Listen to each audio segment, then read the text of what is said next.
Okay, this is something I've been thinking about doing for a little while. Some tool reviews. Obviously with my background in the joinery and the locksmithing world, I have a lot of tools. I have different tools from different manufacturers over the years, and you know, as things go on, you upgrade or you change or you get used to things.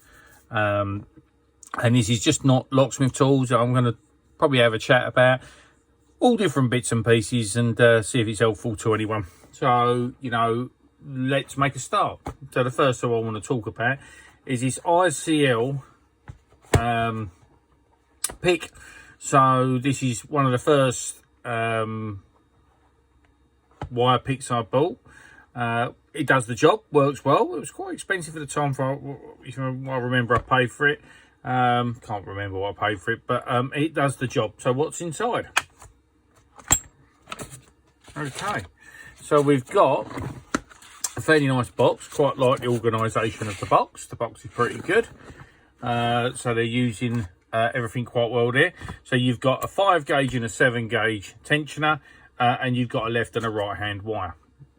And that's all you really need in this pack. So this will cover a majority of locks.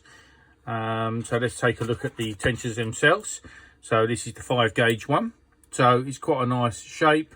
Nice T-bar handle, so you can move it. Feels quite comfortable in the hand, and as you can see by the top, I mean, it's all made out of one piece.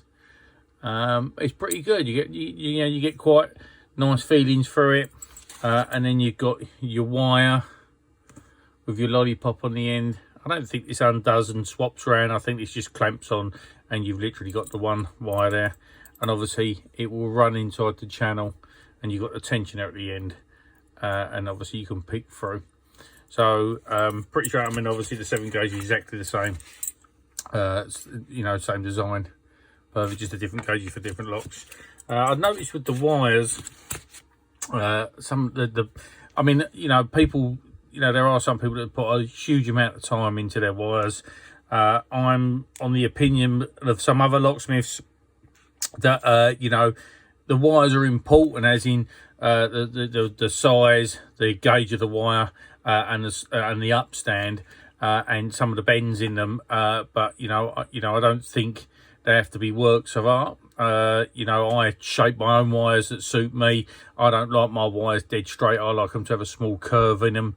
So I always muck about my wires again. But I did notice these. I don't know if these were made by hand or if they were done on the machine, but the left and right bends are, you know, fairly, you know, different. Upstands are the same size, and I would say this is just a medium type of upstand. But they, you know, they work well. They do the job, and the lollipops are fine. Screwed on with 2 clamps here, and I say all set out quite nicely in a pack. I don't use these anymore. I now use something different, and we will move on to that as we go. I mean, like most things, you know, I use these first of all, and then I moved on to something else, and then I moved on to something else. You know, you know, this is a well-made product. It's machined. It's a nice case. Everything's laid out very well.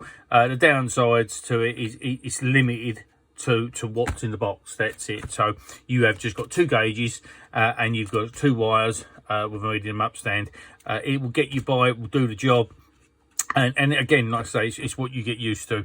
So overall, you know, quite a nice tool, pretty good. I think, you know, I probably bought it through the wrong outlets when I originally bought it. So I probably overpaid for it when I did. There is, I'm not sure what these are on the market at the moment, but you know, there are better value tools available now. But like I say, this is, if they still make this, I'm not sure if they do or not, but if they still make this, it's probably not at the sort of money I originally paid for it. But yeah, it's a nice tool, it's a nice backup, and I hope that helps anyone. Cheers.